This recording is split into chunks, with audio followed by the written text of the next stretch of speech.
Muy bien, en este video vamos a seguir con lo que es la termodinámica en química ácido-base. Vamos a continuar entendiendo un poco lo que ya habíamos visto en el video pasado para poder entrar de lleno a la construcción de escalas de predicción de reacciones, diagramas de zonas de predominio, hacer cálculos de pH desde un punto de vista teórico en diferentes soluciones, etc.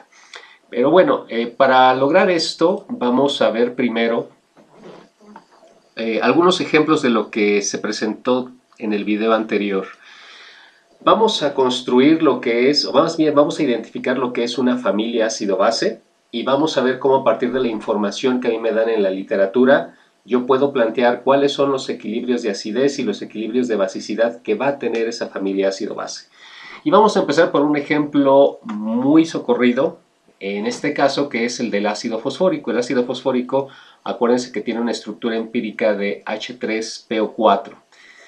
En la literatura, si yo busco en tablas de constantes de acidez, también hay tablas de constantes de basicidad, pero bueno, en las de constantes de acidez yo voy a encontrar información generalmente en términos de pKs. Acuérdense que P es un prefijo que significa menos logaritmo base 10. Eso significa que al valor de Ka, al valor de la constante de acidez, le estoy aplicando un menos logaritmo.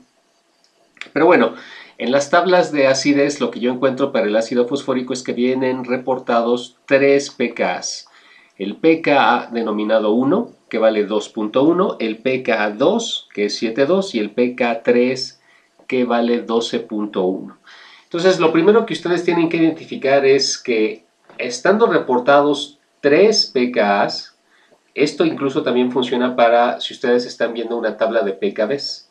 Si ustedes tienen 3 pKs o 3 pKbs reportados, eso significa que la familia se está construyendo con la entrada y salida de hasta 3 protones o 3 iones hidrógeno. En el caso del ácido fosfórico, que es H3PO4, desde la misma estructura empírica se puede ver que el ácido fosfórico es la especie que ya tiene dentro 3 hidrógenos. Entonces, si yo quiero hablar de la familia del ácido fosfórico, pues la especie más pequeña de la familia vendría a ser el ion fosfato, es decir, la especie que perdió esos 3 hidrógenos, o la especie que no tiene los hidrógenos ácidos dentro de su estructura. Entonces, el fosfato para la familia vendría a ser el receptor puro, porque acuérdense que el fosfato solamente sería capaz de aceptar iones H+, iones hidrógeno. Si nosotros le damos un hidrógeno al receptor puro, se forma el HPO4, que es el fosfato monoácido, o a veces también se le denomina fosfato dibásico. Este ion es un anfolito porque tiene la dualidad, podría donar su hidrógeno para formar ion fosfato o podría aceptar otro hidrógeno para formar a la especie H2PO4. Pero bueno, si al HPO4 le agrego otro ion hidrógeno, entonces formo al H2PO4. Que de hecho aquí está mal la carga, tendría que ser -2. Y aquí también tendría que ser -1. Acuérdense que como estoy metiendo cargas positivas, de -3 pasaría a -2, de -2 pasaría a -1. Pero bueno, la situación es que si el HPO4 acepta un hidrógeno, se forma el fosfato dibásico, el fosfato diácido o el fosfato que se llama monobásico, H2PO4. Y también es un anfolito porque si acepta un hidrógeno podría formar al ácido fosfórico, H3PO4, o podría donar un hidrógeno para formar al HPO4. Entonces tiene esa doble característica, es un anfolito.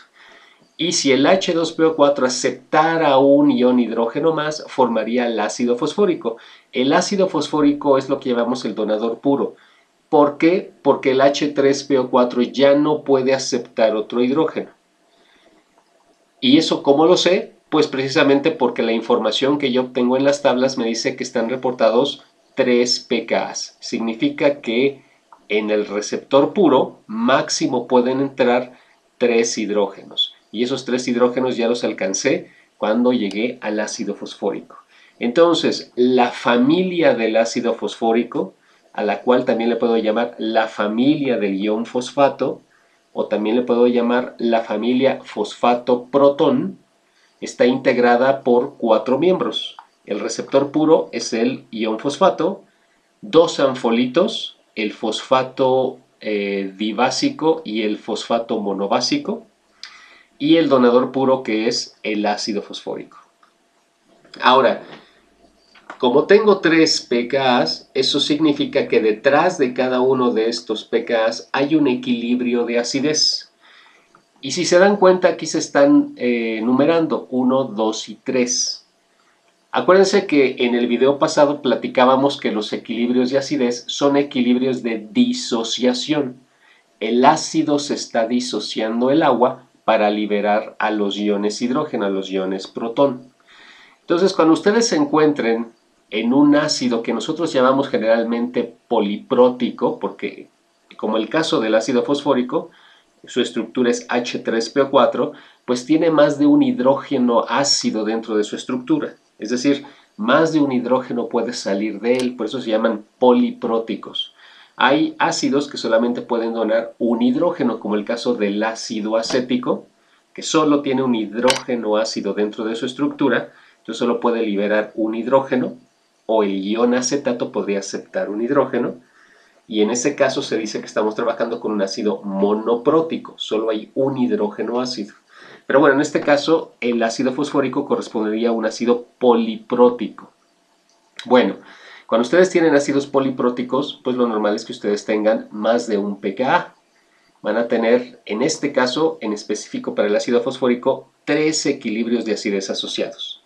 Y el pKa subíndice 1 implica la primera disociación de la especie más grande de la familia, es decir, del donador puro o del ácido fosfórico. ¿Ok? Entonces, el equilibrio que estaría detrás de la constante de acidez 1 sería este que está aquí. Sería el ácido fosfórico que en agua pierde un protón o un ion hidrógeno, y al momento de que el H3PO4 perdió el hidrógeno con carga positiva, pues entonces queda como H2PO4 con una carga negativa. Este es el primer equilibrio de acidez que tiene detrás este pKa1, que es 2.1.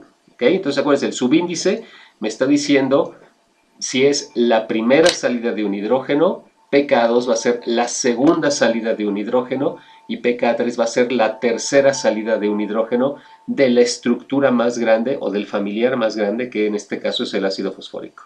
Entonces aquí ya tenemos la primera pérdida de un hidrógeno, el primer equilibrio de acidez. Si ustedes hacen algo de álgebra con el valor del pKa, pues se van a dar cuenta que si liberan a la constante de acidez, el valor es 10 a la menos 2.1. Y la ley de acción de masas de la constante de acidez 1, pues va a ser la concentración molar del protón por la concentración molar del fosfato monobásico entre la concentración molar del ácido fosfórico. Segundo equilibrio de acidez, que corresponde al pKa2. En este caso, digamos que estamos siguiendo una secuencia. En el primer equilibrio de acidez, el H3PO4 perdió su hidrógeno y se formó H2PO4.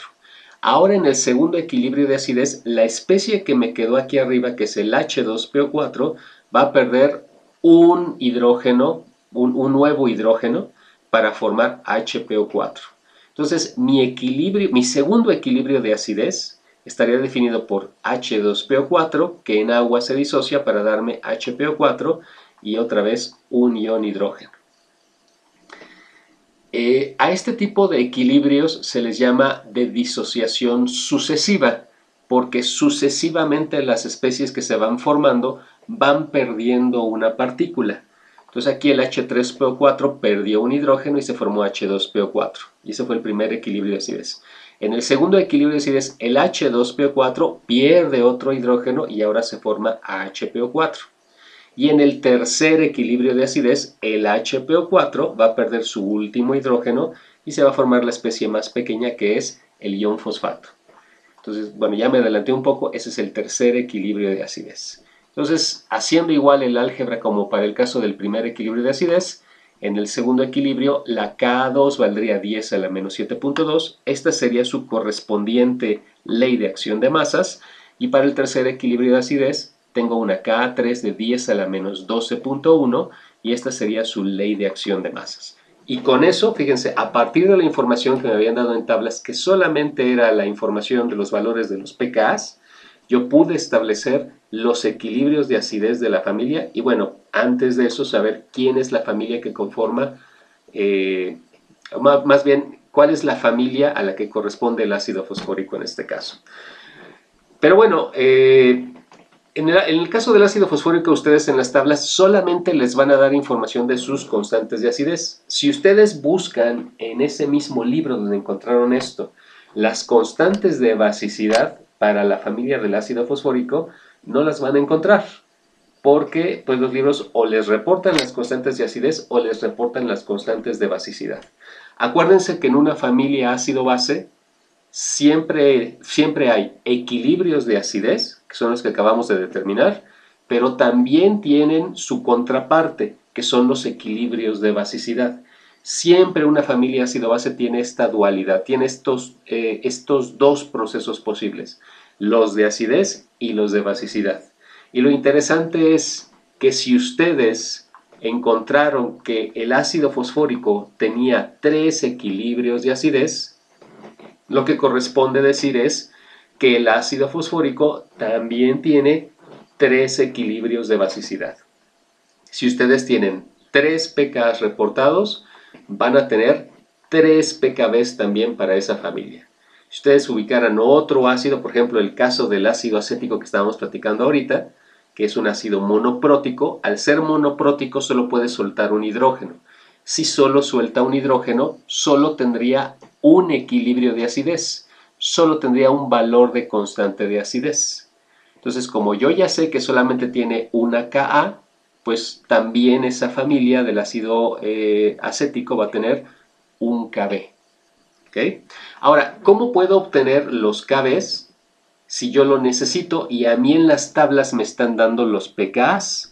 Bueno, no hay problema, ahí es donde ustedes tienen que utilizar sus grandiosos y vastos conocimientos de principios de termodinámica que vimos al principio del curso. Entonces, en este caso, pues hacemos más o menos lo mismo que hicimos con los equilibrios de acidez. Vamos primero a plantear los equilibrios de basicidad de la familia.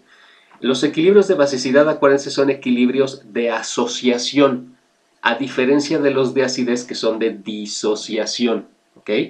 Entonces, fíjense cómo, me voy a regresar un poco, en los de acidez, empiezo de la especie más grande para el primer equilibrio de acidez que tiene el pK1, entonces empiezo del donador puro, que es la especie más grande, y poco a poco, pues coloquialmente puedo decir, lo vamos expulgando, le vamos sacando de uno en uno los protones, lo vamos desplumando de uno en uno, hasta llegar a la especie más pequeña. En el caso de los equilibrios de basicidad va a ser al revés. Vamos a empezar de la especie más pequeña y gracias al agua, que fíjense que aquí el agua sí aparece como reactivo, a diferencia de los equilibrios de acidez donde no aparece como reactivo y solamente ponemos al agua abajo de la flecha para decir que todo esto es en medio acuoso.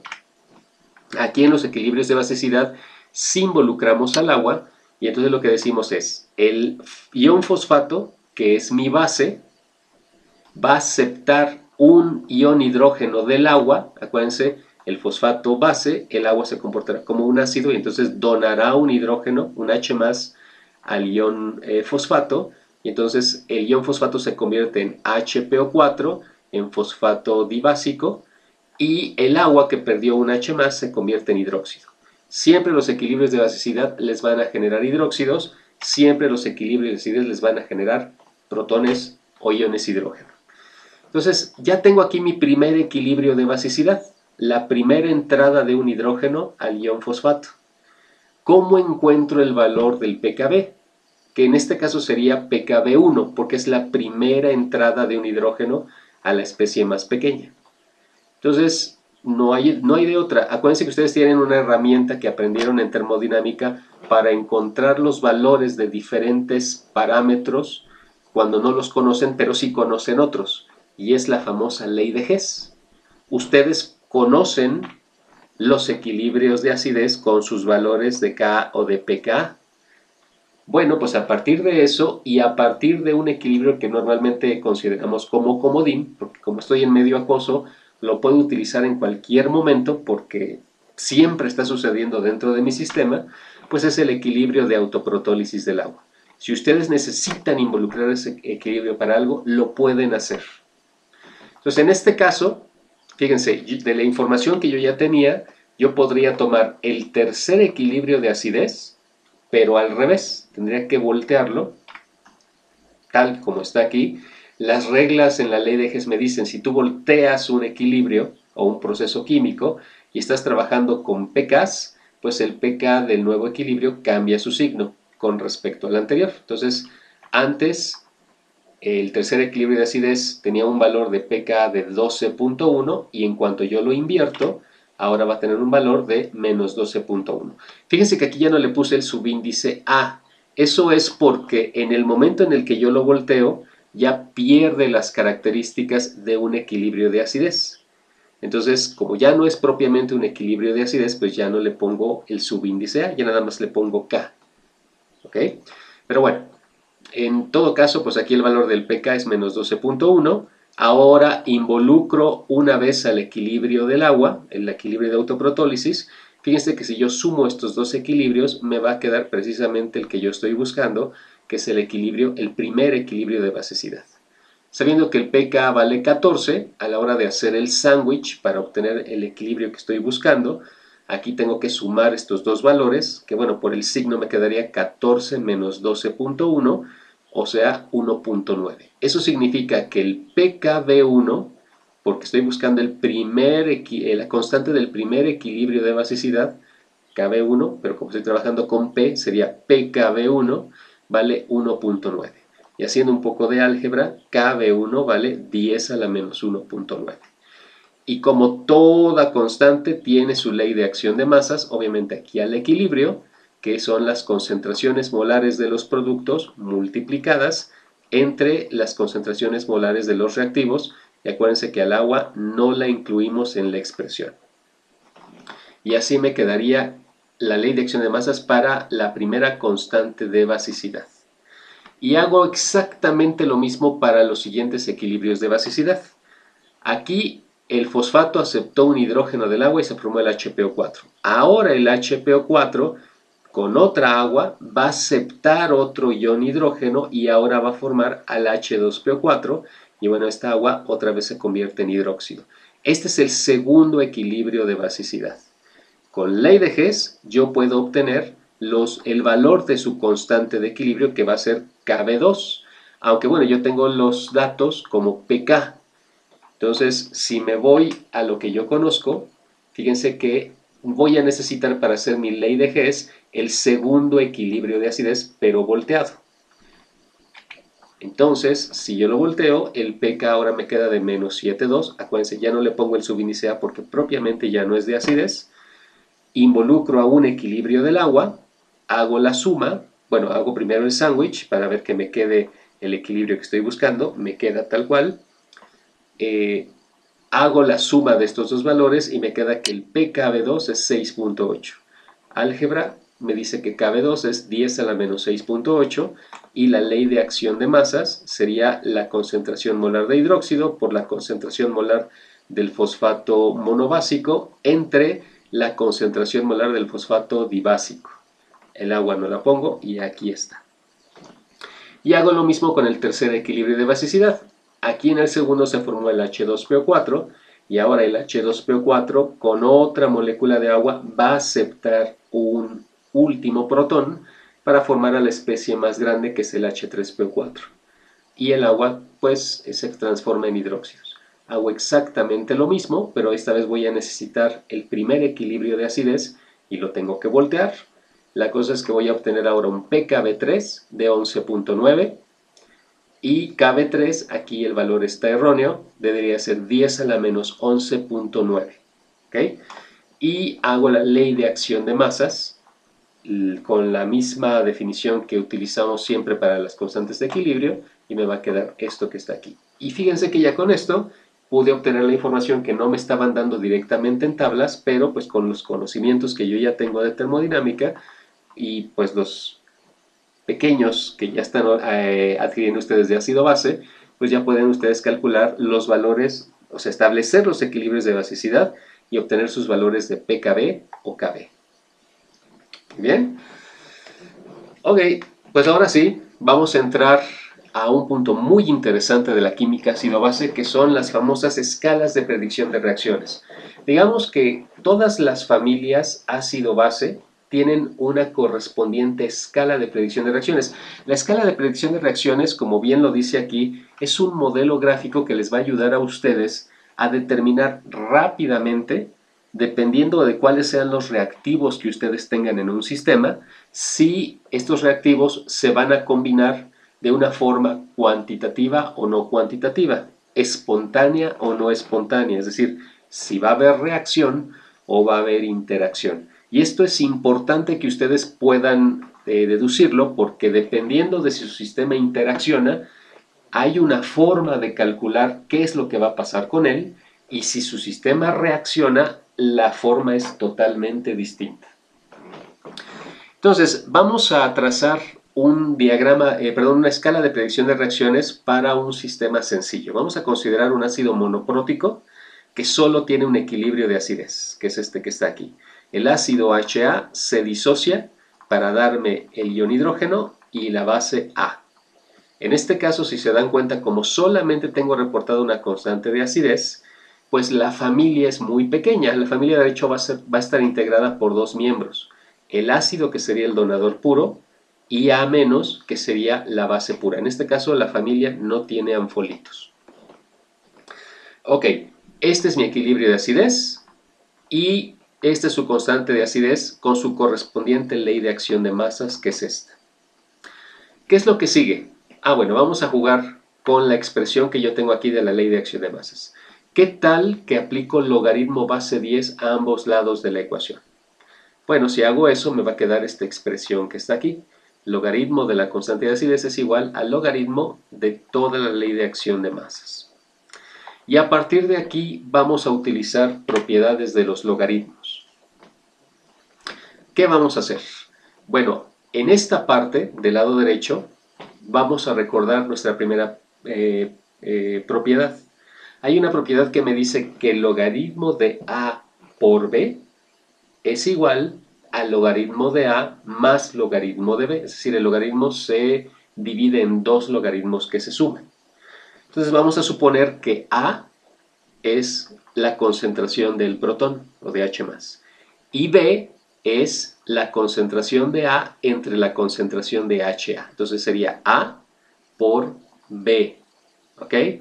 Si aplico la propiedad de los logaritmos, entonces me queda que log de K es igual al log de la concentración del protón más el logaritmo de A entre HA. Ahora, lo que voy a hacer es despejar a la concentración, bueno, al logaritmo de la concentración de protón. Entonces, este logaritmo lo paso del lado izquierdo y me queda negativo, y el log de Ka lo paso del lado derecho y cambia de signo también a negativo. Y entonces ahora me queda esto. Menos log de la concentración de protón es igual a menos log de Ka más el logaritmo de la concentración de A entre la de HA. Y si se dan cuenta, menos log de protón es lo que yo llamo normalmente pH. Acuérdense que P es menos log. Y también yo puedo decir que el menos log de Ka es pKa. Y entonces la ecuación me quedaría así. pH es igual a pKa más el logaritmo de A entre HA. Esta transformación que nosotros hicimos, que fue logarítmica y que nos permitió despejar la concentración de la partícula, que en este caso es el ion hidrógeno, es muy importante en química ácido-base, y no solo aquí, también en la química redox y en la química de complejos y en la química de precipitación, por supuesto, que son complejos que precipitan. Esta ecuación, o la forma de esta ecuación, se llama ecuación de Henderson-Hasselbalch, y es una expresión, como bien lo dice aquí en la diapositiva, es una expresión logarítmica de la ley de acción de masas o de la ecuación de la constante de equilibrio. Y justo esta es la que nos va a ayudar a resolver o a entender cómo se están comportando sistemas de química ácido-base. Acuérdense que Aquí el curso no es solamente para aplicar formulazos. La intención del curso, como todo científico, como todo buen científico, es entender qué es lo que estoy haciendo. Si ustedes entienden lo que están haciendo, créanme que van a poder resolver cualquier tipo de problema al que ustedes se enfrenten. Si ustedes quieren aplicar las fórmulas a diestra y siniestra, a ver cuál calza bien para el problema que están tratando de resolver, pues se van a meter en muchos problemas, porque lo normal es que las ecuaciones no apliquen para todos los problemas a los que ustedes se vayan a enfrentar.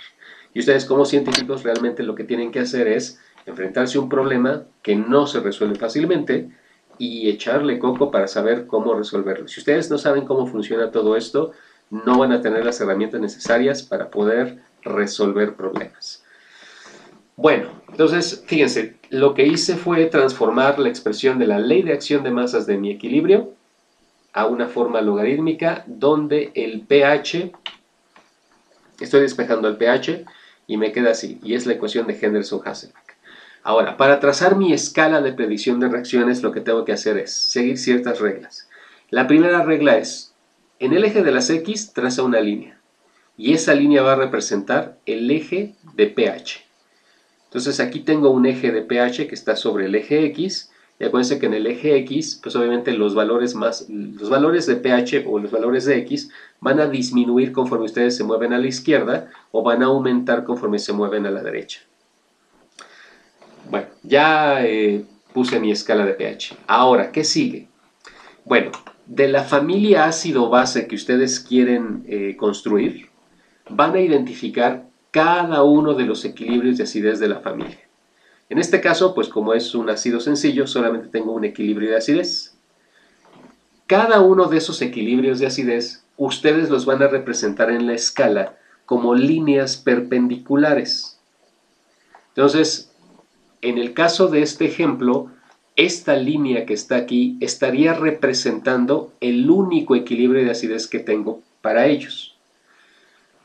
Ahora, en esta línea voy a poner a los miembros de la familia que están involucrados en ese equilibrio de acidez.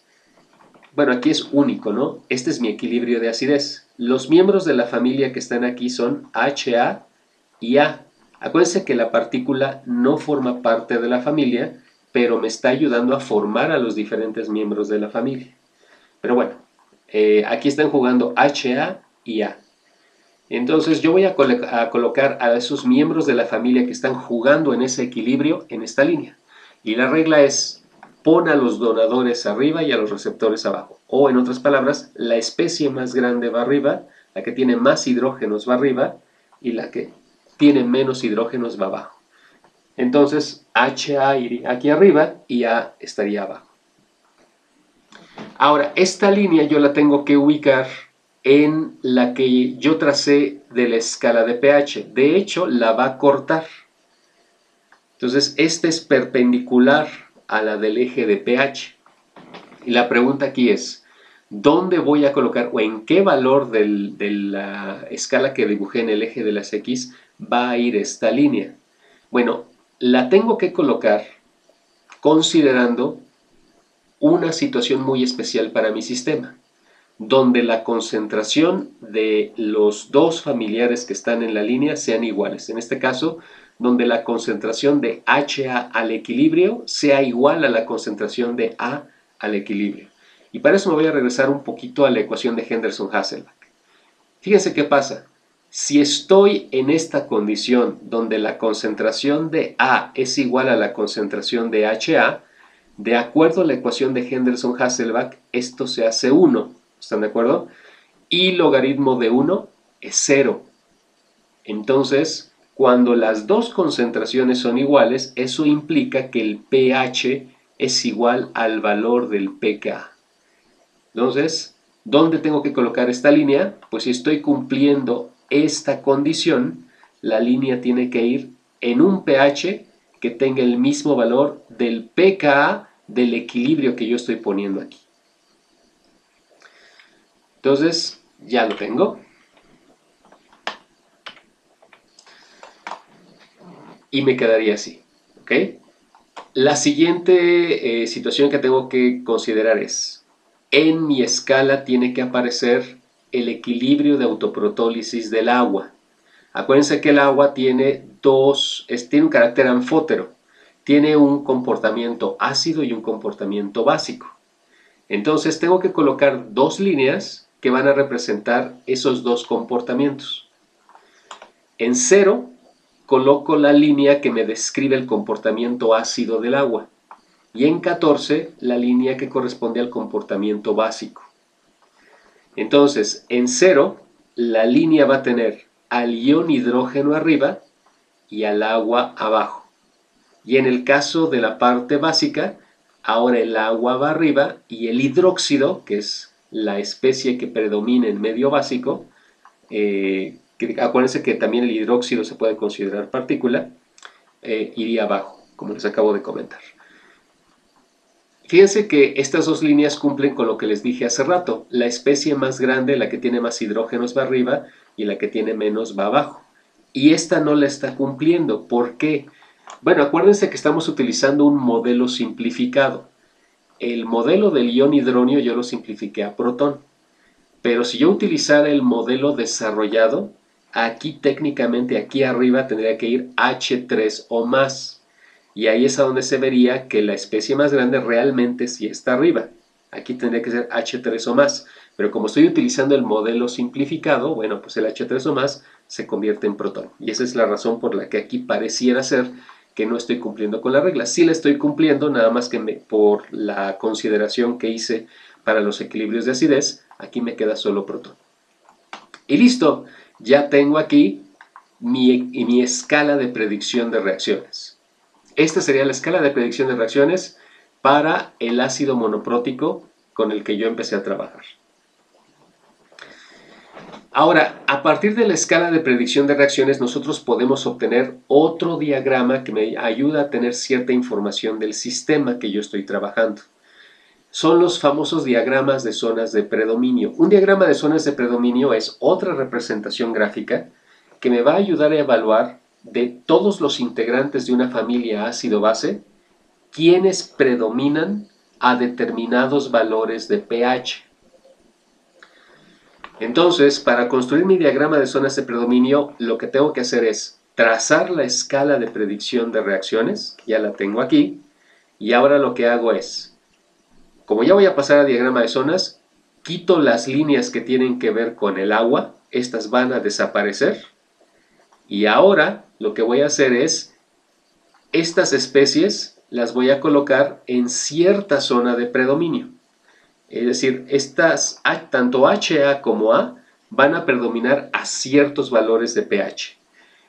¿Y cómo sé en qué intervalo va a predominar cada uno de ellos? Pues la regla me dice, si la especie que tienes aquí arriba va a predominar, es como si tú la bajaras hacia la izquierda y entonces va a predominar en toda esta zona que está aquí.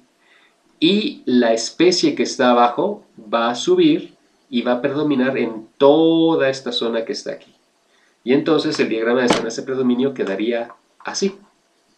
Entonces tendría mi eje de pH, aquí el valor donde tenía la línea del equilibrio principal, que sigue estando en el valor del pKa, y entonces esto estaría dándome la información de que si yo trabajo a pHs que tengan valores por abajo del pKa, el familiar que predomina, es decir, el que voy a tener siempre en una concentración más grande, es el donador puro en este caso, que es HA, o el ácido puro.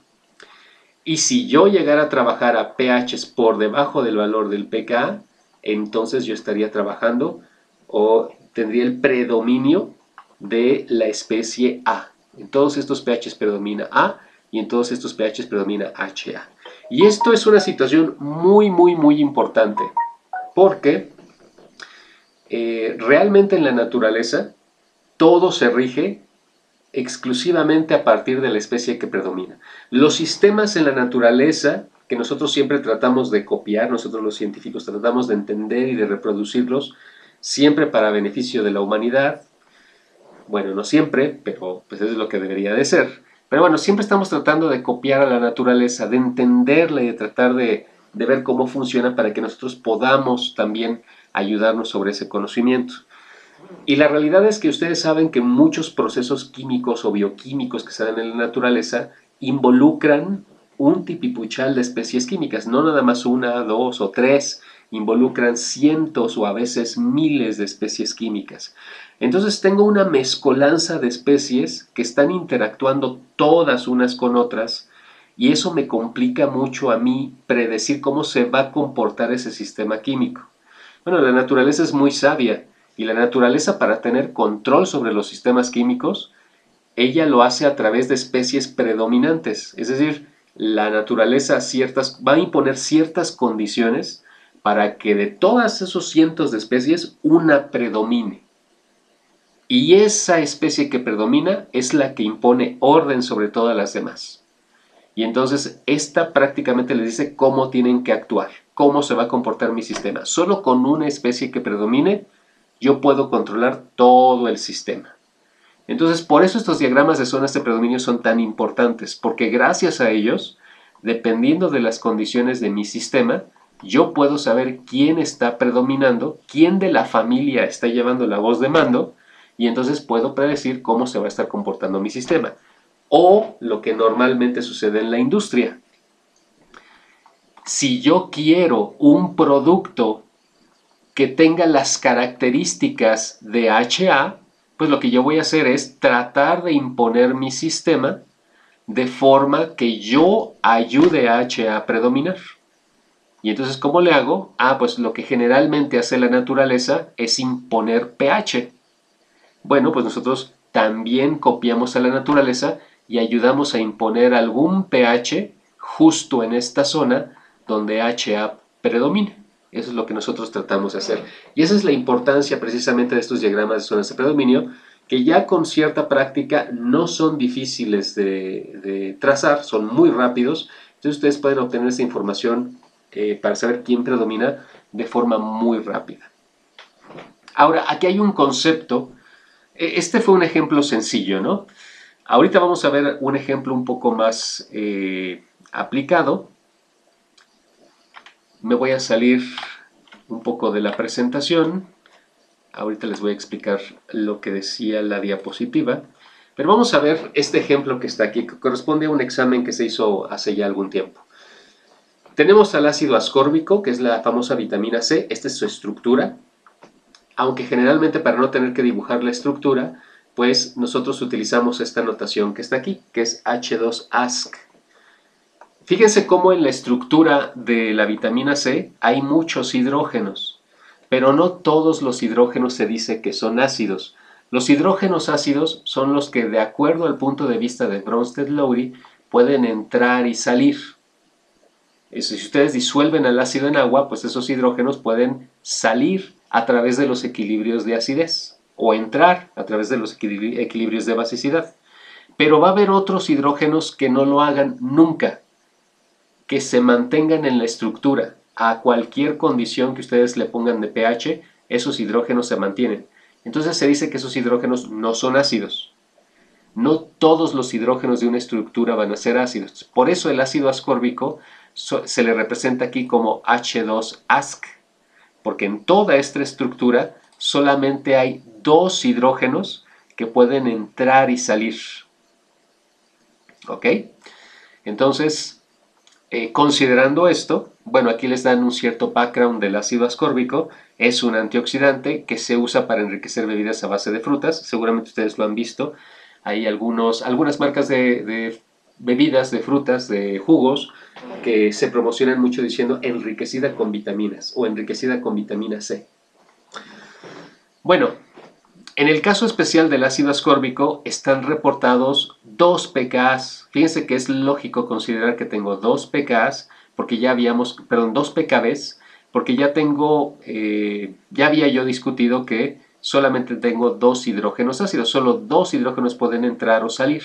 Por lo tanto, solo voy a tener para la familia del ácido ascórbico 2 pKbs y también su equivalente 2 pKs. Aunque aquí me están dando información de los pKbs. Me dicen que el pKb1 vale 2.44 y que pKb2 vale 9.83. Entonces aquí lo que me están preguntando es, hay que establecer la familia, ¿quiénes son los integrantes de la familia del ácido ascórbico? Bueno, vamos a responder primero el inciso A. Y aquí me van a disculpar mi letra. Espero que no les cueste trabajo entenderla. Pero bueno, fíjense, como tengo dos pKbs, yo solamente puedo tener la entrada de dos hidrógenos a la estructura. Si yo considero eso, pues entonces significa que la especie más pequeña es el ion ascorbato, que sería, lo puedo representar como Asc-2, que sería este que está aquí. Entonces, esta es la especie más pequeña, significa que es el receptor puro. A veces también le llamamos base pura. En ácido base, a la especie que es el receptor puro, también le podemos llamar la base pura de la familia, porque es la especie más pequeña y como la definición de base es solamente puedes aceptar hidrógenos, bueno, pues el ion ascorbato, Asc-2, solo podría aceptar hidrógenos. ¿Ok? Bueno, este ion ascorbato podría aceptar un primer hidrógeno y formaría al H-asc o al ascorbato monoácido. Y en este caso, el ascorbato monoácido vendría a ser el anfolito de la familia. ¿Por qué? Porque a su vez el ion ascorbato monoácido podría aceptar el segundo hidrógeno para formar ácido ascórbico. Entonces, el ascorbato, que es la especie más pequeña, puede aceptar uno o dos hidrógenos. ¿Ok? ¿Cómo lo supe? Pues porque me están reportando 2 pKbs. Si tengo 2 pKbs, la estructura más pequeña solo puede aceptar 2 hidrógenos. Eso significa que la familia del ácido ascórbico es esta que está aquí. El ion ascorbato, el ascorbato monoácido y el ácido ascórbico. El ion ascorbato vendría a ser el receptor puro o base pura. El ion ascorbato monoácido es el anfolito porque podría aceptar otro hidrógeno o podría ceder su hidrógeno, tiene la dualidad. Y la especie más grande, la máxima, es con 2 hidrógenos el ácido ascórbico, que se le llama donador puro o ácido puro. Y ya está con esto contestado el inciso A. Aquí está la familia del ácido ascórbico. Vamos a ver qué nos piden en el inciso B.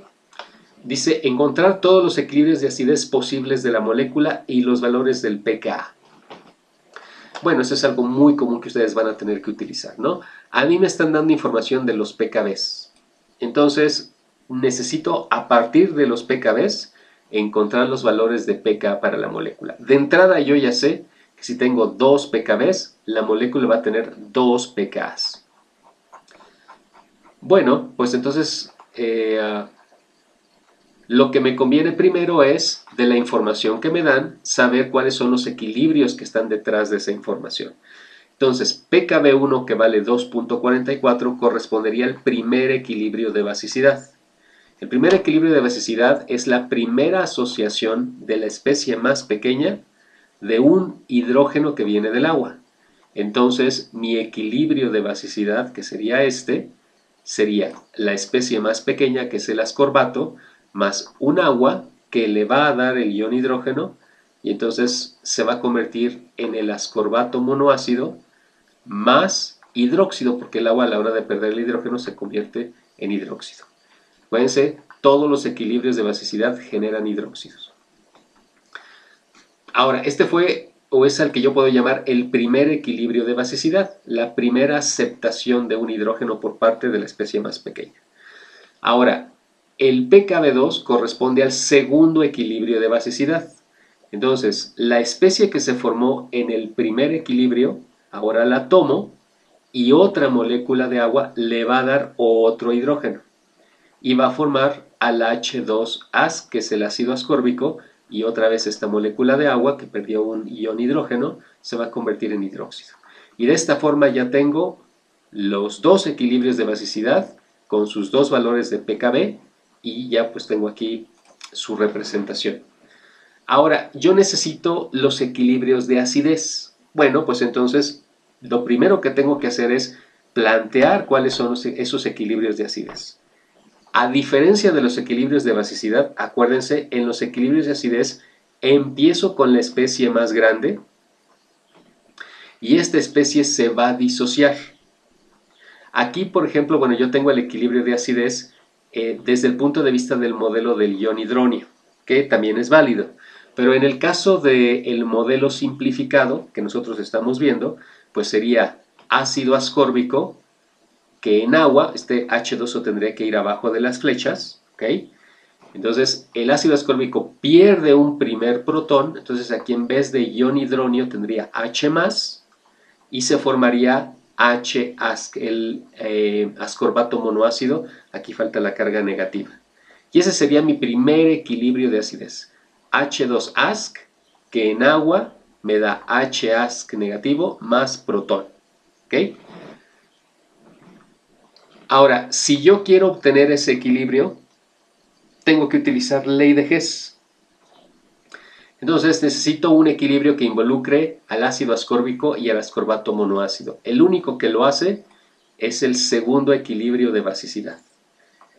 Y además lo necesito al revés, porque necesito al ácido ascórbico del lado de los reactivos. ¿Ok? Entonces tomo el segundo equilibrio de basicidad y lo volteo. Y me va a quedar como está aquí. Al momento de voltearlo, el pK cambia su valor a menos 9.83. Acuérdense que por el simple hecho de voltearlo, ya no puedo decir que sea de basicidad, ya es un equilibrio común, corriente, y pues por eso ya le pongo nada más pK. Entonces este nuevo pK vale menos 9.83. Y además voy a necesitar involucrar a un equilibrio de autoprotólisis. Aquí pues obviamente estoy poniendo el equilibrio de autoprotólisis en términos del ion hidronio, pero bueno, en términos de protón sería solamente un agua que me da el protón más hidróxido. Y el pKw yo sé que vale 14.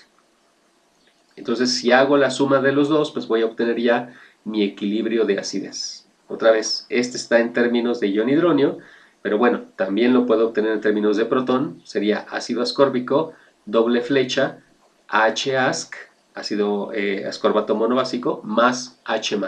¿Ok? Entonces eso significa que el pK1 sería 14 menos 9.83 porque estos dos valores se suman y ya me daría el valor de 4.17. Entonces ya saqué el equilibrio de acidez y ya obtuve su constante de acidez, la primera. Ahora, el segundo equilibrio de acidez es similar a como estábamos haciendo el raciocinio de la basicidad, solo que acuérdense que aquí es de disociación. Aquí el ácido ascórbico se rompió, soltó un primer protón y me formó H-asc. Y en el segundo equilibrio de acidez ahora H-asc, que fue el que se formó aquí, va a soltar otro hidrógeno, de hecho el último que tiene, el último hidrógeno ácido, lo suelta y me formaría el ascorbato, que aquí está mal, tiene que ser menos 2, tache para mí, el ascorbato menos 2 y H+. En vez del ion hidronio sería H+. Y hago lo mismo. Hago con ley de Hess la búsqueda de dos equilibrios, bueno, en este caso dos equilibrios que yo pueda sumar y que me den el equilibrio que estoy buscando. Entonces, en este caso, a fuerzas tengo que involucrar al primer equilibrio de basicidad, porque tiene al ascorbato y al ascorbato monoácido, que son los que yo necesito, pero también lo tengo que voltear, entonces el nuevo equilibrio tendría un pK de menos 2.44, que es lo que está aquí, y además tengo que involucrar a un equilibrio de autoprotólisis del agua, que acuérdense, bueno, aquí está otra vez en ion hidronio, pero en caso del modelo simplificado sería un agua que me da H+, más hidróxido. Y si hago la suma, pues ya me va a quedar el segundo equilibrio de acidez. Acuérdense, para nosotros es H-asc, doble flecha, que me da asc menos 2 más H+. ¿Ok? Y bueno, haciendo la ley de Hess, que es la suma de los pKs, el pKa2 va a tener un valor de 11.56. Y ya está, ya con eso tengo los dos valores de, bueno, ya identifiqué los equilibrios de acidez y los valores de sus correspondientes pKs. Y bueno, ahora lo que sigue es trazar la escala de predicción de reacciones y el diagrama de zonas de predominio de la familia del ácido ascórbico. Bueno, pues tengo que seguir las reglas que acabo de ver. Ya saqué mis equilibrios de acidez, los necesitaba de todos modos. Igual a mí no me podrían haber pedido los equilibrios de acidez, pero en el momento en que me pidieran la escala de predicción de reacciones, yo necesitaría a fuerzas obtener mis equilibrios de acidez con sus valores de pKa. Entonces sigo las reglas, y disculpen que esté tan mal dibujado, pero pues cuando estaba resolviendo esta clave tenía mucha prisa, así que ni modo, ¿no? Bueno, primera regla, trazar mi escala de pH. Aquí está. Segunda regla, cada uno de mis equilibrios de acidez lo voy a representar por una línea perpendicular al eje de pH. Tengo este equilibrio de acidez, donde tengo al ácido ascórbico y al ascorbato monoácido. Ok, vamos a empezar con este. Este equilibrio lo voy a representar con una línea en mi escala de predicción. ¿Dónde va a ir? Ah, bueno. De acuerdo a la ecuación de Henderson-Hasselbalch, que esa se las voy a dejar a ustedes de tarea para que la obtengan, pero bueno, les puedo adelantar que si ustedes hacen la ley de acción de masas de su primer equilibrio de acidez y hacen la transformación logarítmica como lo vimos hace rato, les va a quedar que para este equilibrio pH es igual a pKa1 más el logaritmo del ascorbato, bueno, de la concentración molar del ascorbato monoácido entre la concentración molar del ácido ascórbico. Así les va a quedar su ecuación de Henderson-Hasselbalch. Y acuérdense que la línea en la escala de predicción va a ir donde las concentraciones de ácido ascórbico sea igual, bueno, no la concentración de ácido ascórbico sea igual a la concentración de ascorbato monoácido. Y eso hace que en la ecuación de Henderson-Hasselbalch el pH sea igual al pKa1. Entonces, ¿dónde va a ir esta línea? En el valor de pH que sea igual al pK1, que es 4,17. Entonces, vengo a mi escala, trazo mi línea en 4,17, cortando el eje de pH. Y acuérdense, esto está representando el primer equilibrio de acidez. Ubico a los familiares que están interactuando en este primer equilibrio de acidez, que en este caso son el ácido ascórbico y el ion ascorbato monoácido. El más grande o el que tenga más hidrógenos lo pongo arriba y el más pequeño lo pongo abajo. Y aquí está ya representado mi primer equilibrio de acidez. Hago exactamente lo mismo para el segundo equilibrio de acidez, que está aquí. ¿Ok? Este lo voy a representar con otra línea perpendicular. ¿Dónde tiene que ir esa segunda línea? Ah, pues tengo que sacar la ley de acción de masas y aplicar logaritmos para sacar la ecuación de Henderson-Hasselbalch de este equilibrio. Les puedo adelantar que les va a dar pH es igual a pKa2 más el logaritmo de la concentración del ion ascorbato entre la concentración molar de ascorbato monoácido. ¿Dónde tengo que poner esta línea? Ah, pues donde las concentraciones de los dos familiares que están en este equilibrio sean iguales. Entonces la concentración molar del ascorbato monoácido va a ser igual a la concentración del ascorbato. Y eso hace que mi ecuación de Henderson-Hasselbalch me quede como pH es igual a pKa2. ¿Dónde va a ir entonces esta línea? Ah, pues donde el pH valga 11,56. Entonces aquí pongo mi línea cortando el eje de pH. En 11,56, arriba la especie más grande, HASC, y abajo la más pequeña. Y ya lo último que me faltaría sería colocar las líneas que corresponden al agua. Aquí pongo la línea que corresponde en 0 al carácter ácido. Fíjense que aquí, como trabajé con el modelo del ion hidronio, ahora sí puse aquí al H3 o más arriba y al agua abajo. En el caso del modelo simplificado, aquí iría directamente H más. Y en 14, el carácter básico, el agua va arriba y el hidróxido va abajo. Y esta es la escala de predicción de reacciones para la familia del ácido ascórbico. Ya la tenemos. Ahora, me piden también sacar el diagrama de zonas de predominio. No hay ningún problema. La regla me dice, primero quita las líneas del agua, entonces estas líneas desaparecen, la de 0 y 14, y ahora estas que están aquí van a pasar a moverse. Entonces, la regla me dice, por ejemplo, aquí para el ácido ascórbico, la especie que tienes arriba va a pasar a predominar en la zona que está a la izquierda de tu eje. Entonces aquí podemos decir que el ácido ascórbico baja para predominar en toda esta zona de pH. ¿Ok? Y por eso fíjense que aquí me queda que por abajo de 4,17 está predominando el ácido ascórbico. ¿Qué pasa con el ion ascorbato monoácido? Ah, bueno, las especies que están abajo suben para predominar en toda esta parte de la escala de predicción de reacciones. Fíjense que aquí tengo dos fronteras entre 4,17 y 11,56. Bueno, pues el ion ascorbato monoácido va a predominar justo en esta zona, que es como lo estoy poniendo aquí. De 4,17 a 11,56 predomina el ascorbato monoácido. Paso a la siguiente línea. Fíjense que aquí otra vez tengo el ascorbato monoácido, pero arriba, no importa, pasa exactamente lo mismo que pasó acá. Este tendría que bajar para predominar en toda esta región, que bueno, pues es justo lo que me había pasado antes cuando lo analicé que estaba abajo. Entonces no hay problema. Y paso al ascorbato. La regla me dice, ok, tu ascorbato que está abajo pasa a predominar en toda la zona que está a la derecha. Y entonces significa que arriba de 11,56 predomina el ion ascorbato. Y así ya tengo construido el diagrama de zonas de predominio para la familia del ácido ascórbico. Entonces, si yo les dijera, ustedes tienen un vaso con agua y ahí ustedes disolvieron ácido ascórbico y ustedes imponen de alguna forma en ese vaso un pH de 12, ¿va a seguir predominando el ácido ascórbico en ese vasito? Bueno, pues me voy a mi diagrama de zonas de predominio y ubico el valor de 12. El valor de 12 está por acá. ¿Y qué me dice mi diagrama? Pues no, el ácido ascórbico ya no predomina ahí. El representante de la familia que va a predominar es el ion ascorbato. Entonces no importa que hayan ustedes disuelto. Si ustedes imponen ciertas condiciones en su sistema, en este caso condiciones de pH, ustedes pueden pasar por los diferentes miembros de la familia y hacer que alguno de ellos predomine.